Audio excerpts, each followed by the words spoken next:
ও বাবা, ওঠ ওঠ, এটা শোয়ার জায়গা না রে পাগলা। কে রে ব্যাং? মাথা এত মাথা কিছু ঘুমাতে দে তো একটু, ছাতার মাথা। আরে পাগল ওঠ, তুই আর ধরতি লোকে নেই রে, তুই পটল তুলেছিস। কে রে তুই? মাথায় সিং পরে মোটা মোটা মোচ লাগিয়ে কোনো কস্টিউম কম্পিটিশনে এসেছিস নাকি? কে? না না, আমি হচ্ছি যমরাজ, তোর বিচার করতে এসেছি। তুই মারা গেছিস তো রে পাগল। আরে তোকে নরকে রাখবো নাকি স্বর্গতে পাঠাবো, তাই বিচার হবে। প্রথম ভুল, তুই নাকি মদ খাস। ও যমরাজ কাকু, যদি মদ খাওয়া পাপ হয় তো যে বিক্রি করছে তাকে আগে ডাকো, আর তার দিয়ে বড় কথা যে বানাচ্ছে তাকে আগে ঢোকাও। আরে আমি তো ওদের মুখ দেখে তো সংসার চলবে কী করে, পেট চলবে কী করে বলে আমি মদটা মন মেরে খাই, যাতে সংসারটা চলুক। আর বাচ্চা কাল থেকে শেখানো হয়েছে লোককে যেন সাহায্য করো, আর সাহায্য করার জন্য যদি তুমি আমাকে তোলো, আর তোমার কি বলবো, কিচ্ছু বলার নেই। আচ্ছা ঠিক আছে ঠিক আছে, তুই এটা বল, তুই তো মাছ মাংস খাস, তুই জীব হত্যা করছিস রে, তুই পাগল, এ শাস্তি তো পেতে হবে। ধুত, মাছ মাংস নিয়ে বলছো নাকি? বাচ্চা কাল থেকে শিখিয়ে এসেছে কি মাছ খা মাংস খা, গায়ে জোর বাড়বে। আর আমি তাই জানি গায়ে জোর বাড়লে কাজ করতে পারবো, কাজ করতে পারলে নিজে ভাগ্যকে গাল দেবো না। আর যদি আমি কাজই না করতে পারি তো ভাগ্যকে গাল দেবো আর বলবো ঠাকুর আমার সাহায্য করো। তুমি কি সাহায্য করতে তখন আসবে? কিন্তু তুমিও বলবে কাজ করার আগে তারপর নাকি সাহায্য করবো। তো গায়ে জোর তো চাই কাজ করার জন্য, তাই জন্য মাছ মাংস খাচ্ছি, এর জন্য আমাকে তুমি শাস্তি দেবে? ছি ধর। আরে ছাতার মাথায় সব বুঝলাম, তা এই একটা কথা বল, তুই তো বউর সঙ্গে তো ঝগড়া করিস, এটা তো বড় পাপ, এটার জন্য তো নরকে যেতে হবে।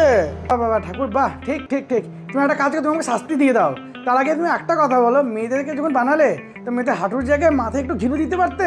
হাত পা ছাড়া কথা বলে, তারপরে ঝগড়া করে, তারপরে কিছু বলে কান্নাকাটি শুরু করে, তখন মনে হয় কি না এবার শান্ত হচ্ছে, তারপর পুরনো এক যুগের কথা শুনে তুলে ওটাকে নিয়ে এবার ঝগড়া করে, আবার কাঁদে। আর তুমি বলছো ওদের সঙ্গে ঝগড়া করিস কেন?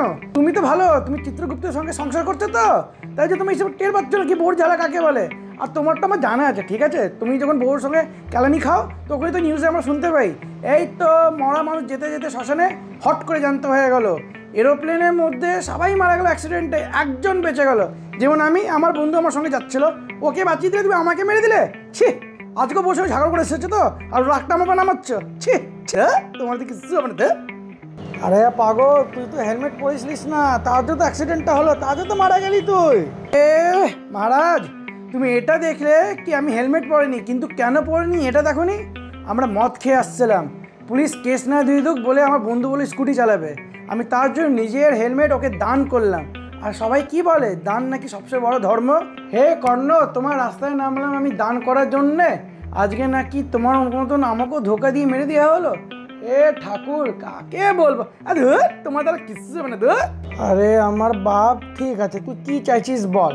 যদি পারো আমার বন্ধুটাকেও নিয়ে আসো এখানে, হসপিটালে পড়ে আছে, তোমার একটু টিং টুং করতে হবে, ও উঠে আসবে। আরে তোর বন্ধু দিয়ে তো তোর বউর অবস্থা বেশি খারাপ, সে তো কোনো সময় মরে যেতে পারে।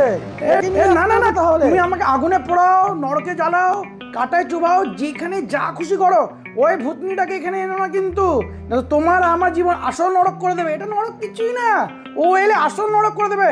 তুমি এটা করো না, তুমি অনেক ভালো, তুমি আমাকে পুড়িয়ে দাও, জ্বালিয়ে দাও, ওকে এনো না ঠাকুর। এ মা, এসব বলেও না, বাবারে বাপরে বাপ, না না, ঠিক ঠিক, আমি পাপি, আমাকে পুরাও এখানে, ওকে এনো না বাস। এ ভাই, আমার হেডেক হচ্ছে, তুই যা তুই ফিরে যা ভাই, আরেকটা ভুল হলাম হাত দিয়ে, তুই যা।